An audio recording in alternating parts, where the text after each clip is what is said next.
Welcome to this edition of Butler's Precision CAD/CAM. Today we're going to be taking a look at the 2-jam part.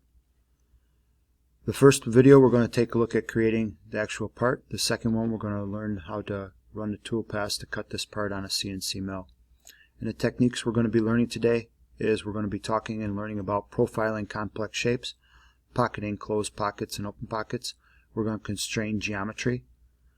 We're going to offset geometry. We're going to create line tangent and add an angle, and we're going to create a section view. This is the 2-jam part. Let's begin. Let's go up to the orange file in the top left hand corner of your screen, select new. We're going to choose standard.ipt from the menu when it opens up and click create. We're going to take a 2D sketch and we're going to place it on our XY plane. Click front in our world view cube to zoom all. And let's take a look at our reference drawing.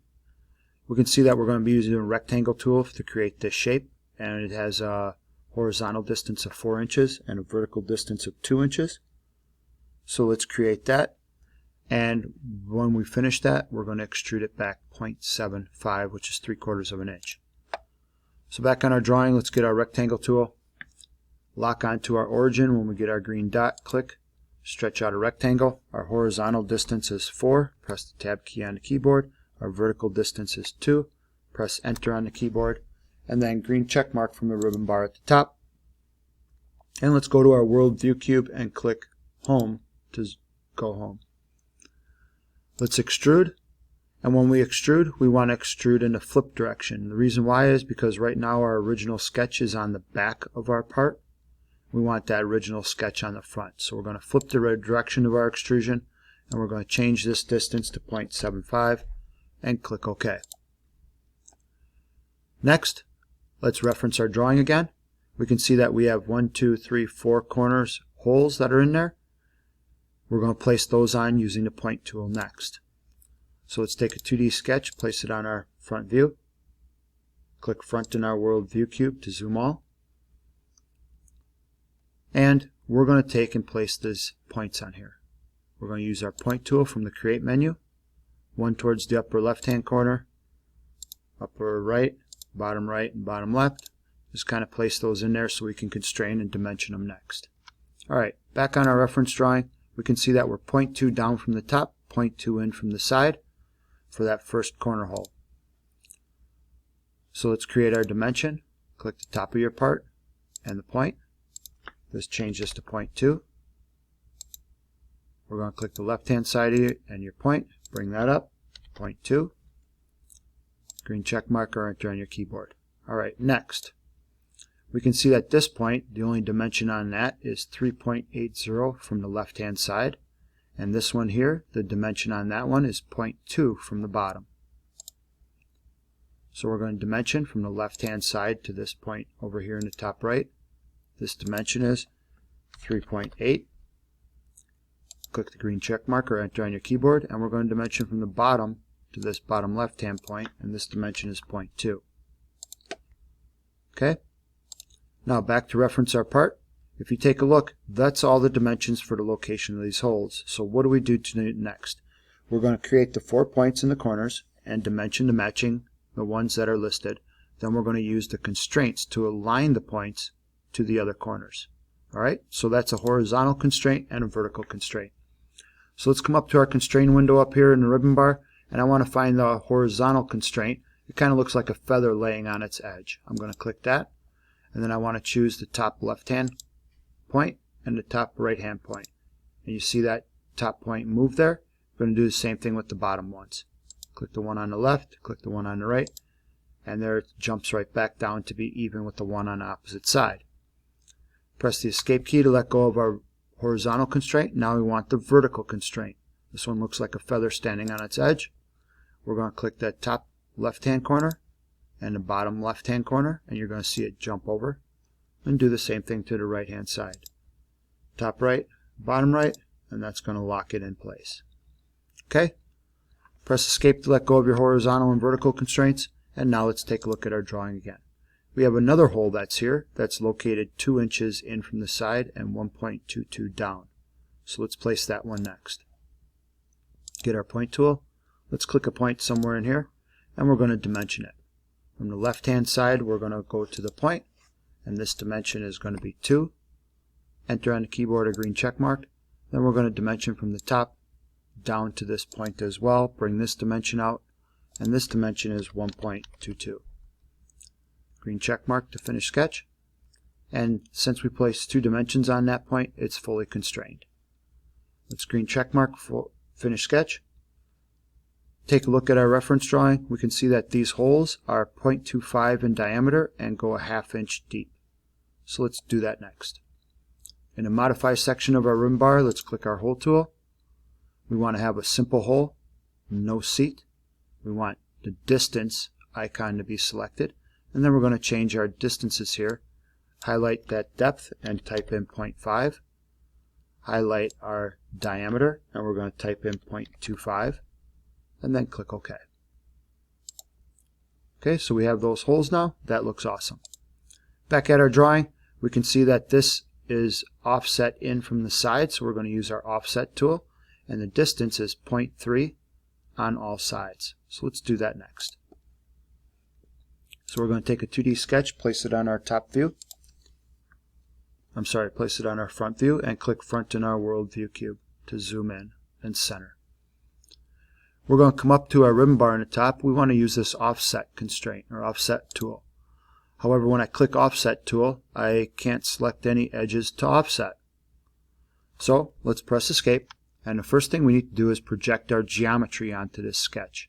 So we're going to come up here to our ribbon bar, project geometry, and I'm going to come around and I'm going to select all 4 sides of my part. See how they turned yellow all the way around? Now we're going to take and try that offset tool. So let's offset. There we go. Now we got it. When it highlights red, click. Bring this to the inside of your part, not the outside, the inside of your part. And we're going to enter in a distance of 0.3. Press enter on the keyboard. Okay.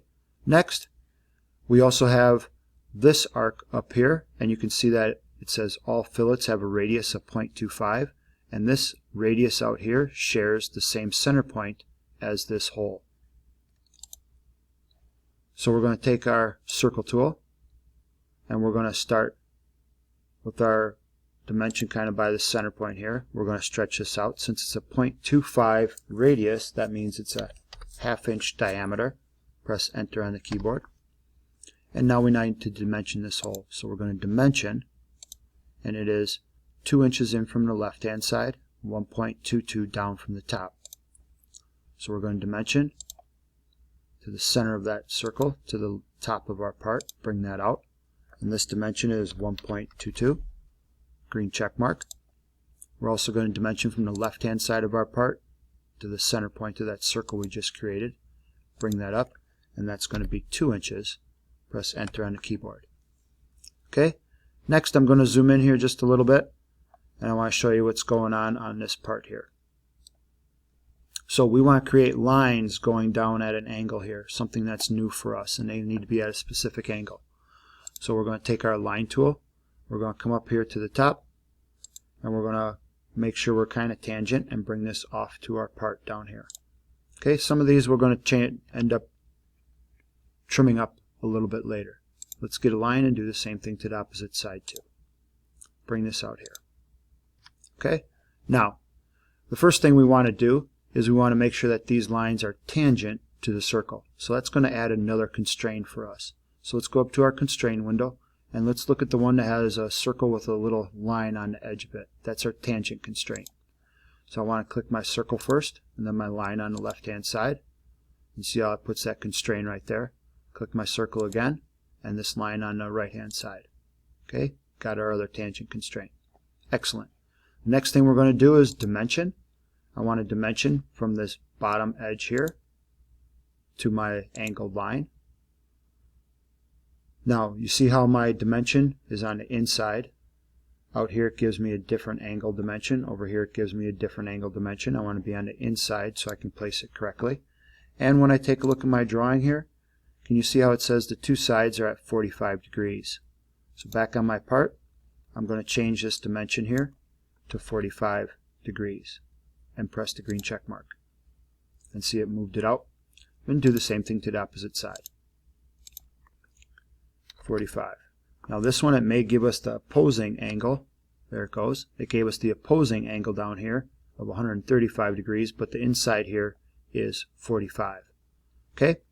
Now let's take and offset these lines. Press the escape tool, let go of your dimension tool, and let's click offset. We're going to offset this line in 0.3. Press enter on the keyboard. We're going to offset this line in 0.3. Press enter on the keyboard. And now we have some trimming up to do. So let's go up to our modify section, and we're going to click our trim tool. It has the scissors connected to it as an icon. We're going to trim up this section down here, and this one as well. Clean up the inside middle part of the line. And we need this guy trimmed out there, and the bottom of our circle, the inside of the circle, and the two little points that are extended here. Zoom in and you can see them a little better. Okay? The next thing we need is we need a fillet on the inside. So we have to fillet in here, and this is the one that we're talking about. We're also going to fillet all these opposite corners too. Okay? So now we're to filleting. So let's choose our fillet tool from the ribbon bar at the top, and we're going to change the radius here to, let's take a look at our reference drawing. All fillets are 1/4 inch, 0.25 in radius. Radius is half of a diameter, so we're going to change our distance here to 0.25, and we're going to click one side of our angled line here and the opposite side. You can see it create that fillet in there. Okay, let's click front in our world view cube to zoom out. Now let's fillet the rest of the corners that are here. To use the fillet tool, we're going to click the left side of our part, click the top, and that's going to place that fillet in there.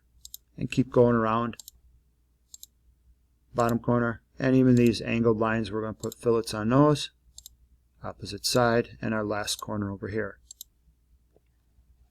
That looks great. You can close this window out when it's done filleting, and you can see those come around in there. That looks nice. Green check mark, finish sketch. Now let's take a look at what we have to do next. We're going to take and we're going to pocket these down, we'll extrude them down to cut them out, and you can see our extrusion distance here is 0.5 inches. So back on our part, we're going to take and extrude. I want to click this bottom triangle-ish area here and the mask area. We want to change our direction to flipped, so it's actually cutting. And I want to change my distance here to 0.5.